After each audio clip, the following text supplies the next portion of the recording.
Student फिर से स्वागत है आपका अपने यूट्यूब चैनल सुबहान्स क्लास में। हम आपके लिए लेकर आए यूपी बोर्ड अर्धवार्षिक परीक्षा पेपर कक्षा 12वीं। विषय है आपका साहित्यिक हिंदी।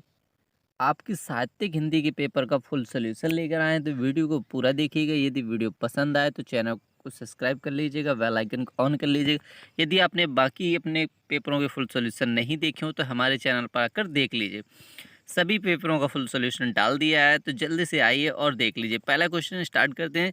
छायावादोत्तर युग की पत्रिका है। ऑप्शन दिया गया है हंस, हिंदी प्रदीप, कादम्बिनी, इंदु। तो राइट आंसर क्या हो जाएगा? हंस।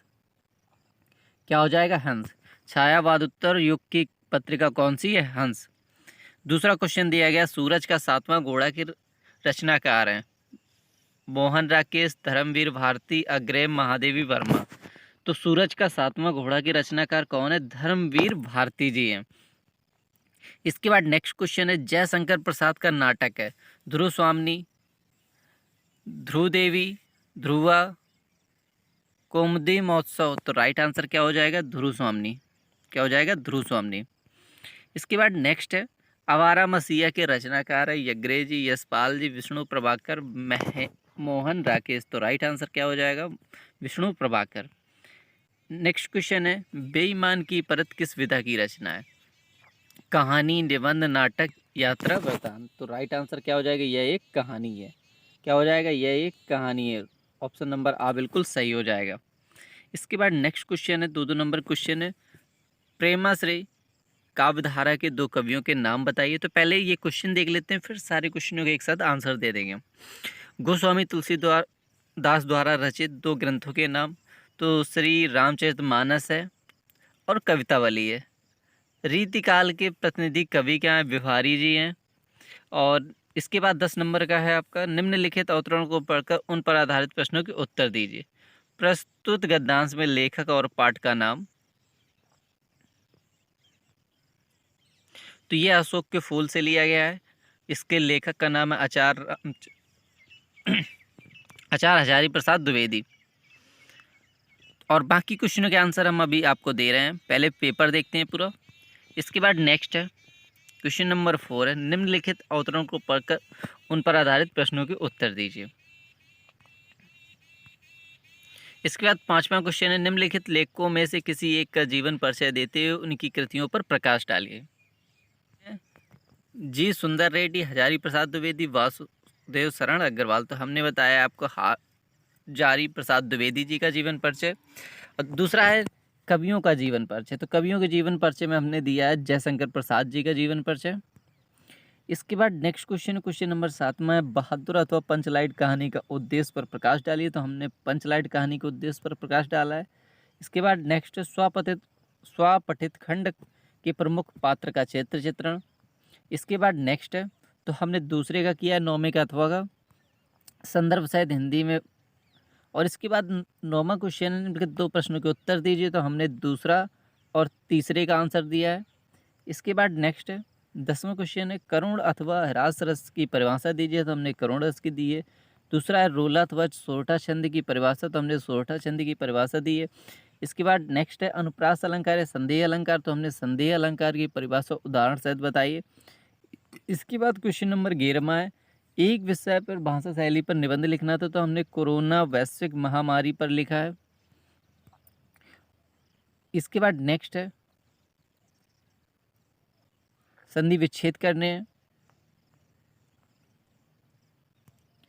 और लास्ट में है किन्हीं 4 के हमें हिंदी अनुवाद करने हैं। तो सारे क्वेश्चन का हल हम आपको बताएंगे। यदि आपने अभी तक चैनल को सब्सक्राइब नहीं किया हो तो जल्दी इस चैनल को सब्सक्राइब कर लीजिए।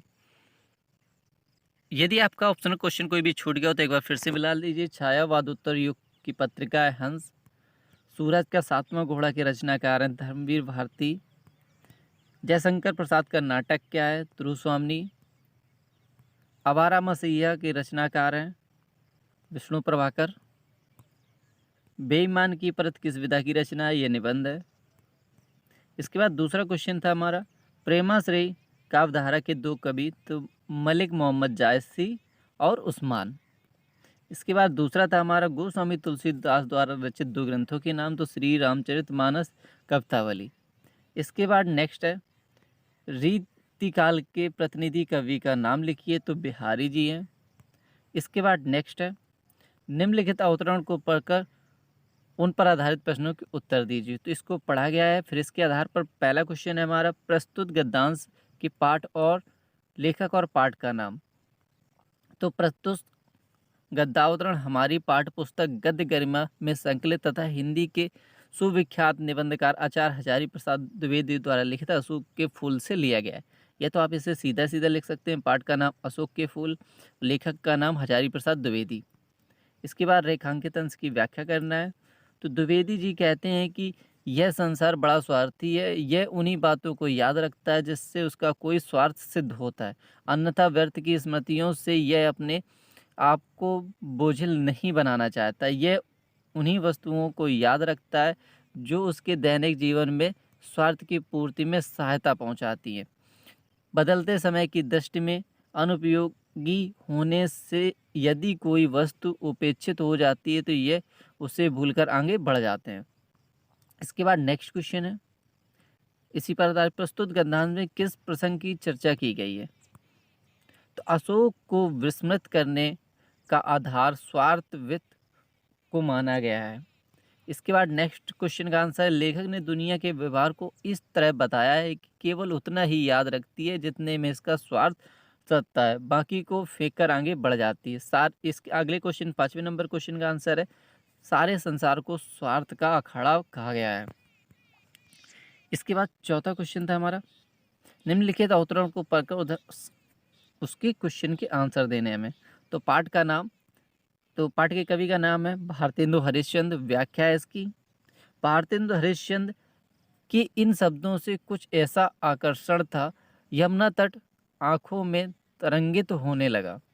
ऊंचे ऊंचे तमाल वृक्षों के बीच में वो पगडंडी भी दिखाई देने लगी जिस पर दिन भर के गोचारण से क्लांत गोपाल कृष्ण बस आने ही वाले हैं, बल्कि उनकी बांसुरी की टेर तो सुनाई दे रही है, हरे हरे बांस की बांसुरी जिससे राधा ही नहीं सभी गोपियां डहा करती हैं। इसके बाद नेक्स्ट क्वेश्चन का आंसर, तट पर वृक्ष किस रूप में दिखाई पड़ते हैं, आकर्षित रूप में। वृक्ष जल दर्पण में क्या देखना चाहते हैं, श्री कृष्ण को देखना चाहते हैं। मनु आतप वारन तीर में अलंकार है, इसमें उत्प्रेक्षा अलंकार है। इसके बाद नेक्स्ट क्वेश्चन है, क्वेश्चन नंबर 5वां है। तो हमने आचार्य हजारी प्रसाद जी के जीवन परिचय दिया है, तो इसे देख लेते हैं।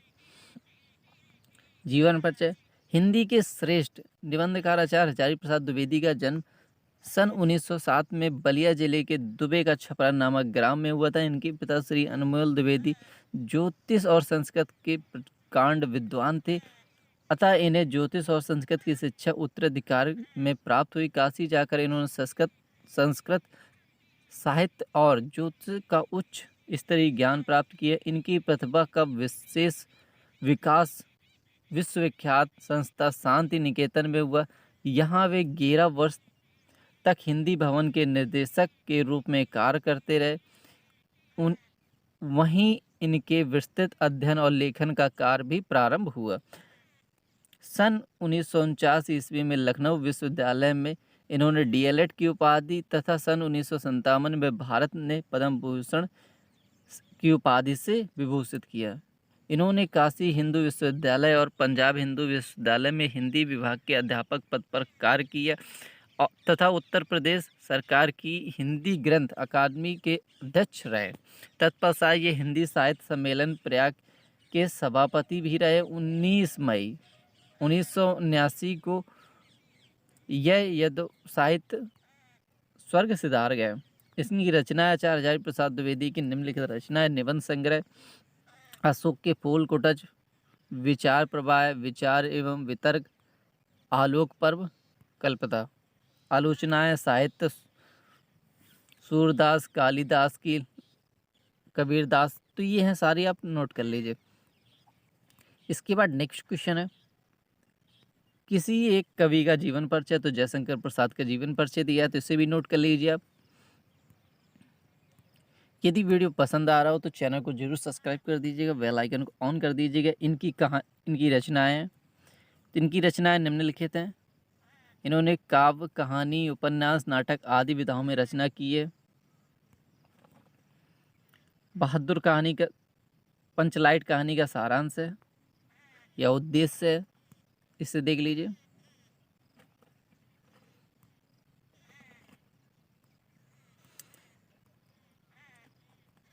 इसके बाद 8वां क्वेश्चन को आपको स्वयं करना है। स्वपठित खंड काव्य के प्रमुख पात्र का चरित्र चित्रण। इसके बाद 9वें का अथवा है, संदर्भ प्रस्तुत गद्यांश हमारी पाठ्य पुस्तक संस्कृत दिग्दर्शिका के पंचशील सिद्धांत नामक पाठ से उद्धृत है। बौद्ध काल में यह सिद्धांत व्यक्तिगत जीवन के उत्थान के लिए प्रयुक्त किए जाते थे, किंतु आज यह सिद्धांत राष्ट्रों की परस्पर मैत्री एवं सहयोग के कारण विश्व बंधुत्व एवं विश्व शांति के साधन है। राष्ट्र के नायक श्री जवाहरलाल नेहरू महोदय ने प्रधानमंत्रित्व काल में पंचशील के सिद्धांत को स्वीकार करके ही चीन के साथ भारत की मित्रता हुई थी, क्योंकि दोनों ही राष्ट्र बौद्ध धर्म में निष्ठा रखने वाले थे। आधुनिक जगत में पंचशील के सिद्धांतों ने नर्थ राजनीतिक स्वरूप धारण कर लिया है तथा वे इस प्रकार निश्चित किए गए हैं। इसके बाद 9वां क्वेश्चन था हमारा। 9वें के 2 क्वेश्चन किए हमने, खा और घा। तो व्यास की चरितवान, व्यास महाभारत रचितवान। मूर्खणा काल कथन गच्छति, मूर्खणा काल व्यसनेन निद्रया कलहेन वा गच्छति। इसके बाद नेक्स्ट है हमारा करुण अथवा हिरास रस की परिभाषा। हमने करुण रस की परिभाषा दी। करुण रस का स्थायी भाव शोक होता है। शोक नामक स्थायी भाव जब विभाव, अनुभाव और संचारी भाग से संयोग करता है तब करुण की रस की निष्पत्ति होती है। उदाहरण में है तो उदाहरण नोट कर लीजिए, इसका स्पष्टीकरण भी किया गया है। इसके बाद नेक्स्ट क्वेश्चन है रोला अथवा छंद की परिभाषा। तो रोला अथवा सोरठा छंद की परिभाषा। तो सोरठा की दी हमने परिभाषा, दोहे का उल्टा रूप होता है सोरठा। यह अर्धसम मात्रिक छंद है, अर्थात इसके पहले और तीसरे तथा दूसरे और चौथे चरणों में मात्राओं की संख्या समान होती है। इसकी विषम पहले और तीसरे में 11-11, सम दूसरे और चौथे में 13-13 मात्राएं होती। तुक विषम चरणों में ही होता है तथा सम चरणों में अंत जगण का निषेध होता है। इसके बाद नेक्स्ट उदाहरण दिया इसका, मूक होई वचाल, पंगु चढ़े गिरिवर गहन, जासु कृपा सुदयाल, द्रवो सकल कलिमल दहन। इसके बाद नेक्स्ट अनुप्रास अथवा संदेह अलंकार की परिभाषा। उदाहरण से तो हमने संदेह अलंकार की दी, जब उपमेय और उपमान में समानता देखकर यह तय नहीं हो पाता है कि उपमान वास्तव में उपमेय है या नहीं। जब यह दुविधा बनती है तब वहाँ संदेह अलंकार होता है, अर्थात जहाँ पर किसी व्यक्ति या वस्तु को देखकर संशय बना रहे वहाँ संदेह अलंकार होता है। यह अलंकार उभयालंकार का भी एक अंग है। इसका उदाहरण देख लीजिए, सारी बिच नारी है कि नारी बिच सारी, सारी ही की नारी है कि नारी ही की सारी है। स्पष्टीकरण, साड़ी के बीच में नारी है या नारी के बीच में साड़ी, इसका निश्चय नहीं हो पा रहा है, इसलिए यह एक संदेह अलंकार है। इसके बाद नेक्स्ट है कोरोना वैश्विक महामारी। तो इसके प्रमुख बिंदु होंगे प्रस्ताव, कोरोना कैसे फैला, कोरोना वायरस के लक्षण क्या होते हैं, कोरोना वायरस से बचने के उपाय, कोरोना वायरस कब चीन पर पहला बार, कोरोना वायरस से निपटने के लिए खोज, लॉकडाउन में भारत की पहली पहल और उपसंहार। तो ये है हमारा निबंध। इन पॉइंटों पर निबंध लिखा है हमने, तो इसे देख लीजिए। यदि पसंद आ रहा हो तो चैनल को जरूर सब्सक्राइब कर लीजिएगा, बेल आइकन को ऑन कर लीजिएगा, जिससे हमारे अगले वीडियो की नोटिफिकेशन आपको सबसे पहले मिले। यदि आप इस वीडियो का फुल PDF सोल्यूशन पाना चाहते हो तो आपको गूगल पर जाना होगा और वहाँ पर लिखना होगा subhansclasses.com। जैसे आप गूगल पर जाएंगे वहाँ पर लिखेंगे subhans classes CLASSES.com। जब वहाँ पर जाएंगे लिखेंगे subhansclasses.com तो वहाँ मिलेगी हमारी गूगल वेबसाइट, जहाँ से आप इसका फुल PDF सोल्यूशन डाउनलोड कर सकते हैं। इसकी लिंक हम डिस्क्रिप्शन में दे देंगे, तो आप वहाँ से भी आप इसे नोट कर सकते हैं। इसके बाद 12वां क्वेश्चन है और 13वां क्वेश्चन है। ये दोनों क्वेश्चन आपको स्वयं करने हैं। यदि ना कर पाएँ तो आप कमेंट करके बताइएगा। इन क्वेश्चनों के भी आंसर हम आपको बता देंगे। तो मिलते हैं नेक्स्ट वीडियो में, तब तक के लिए बाय बाय।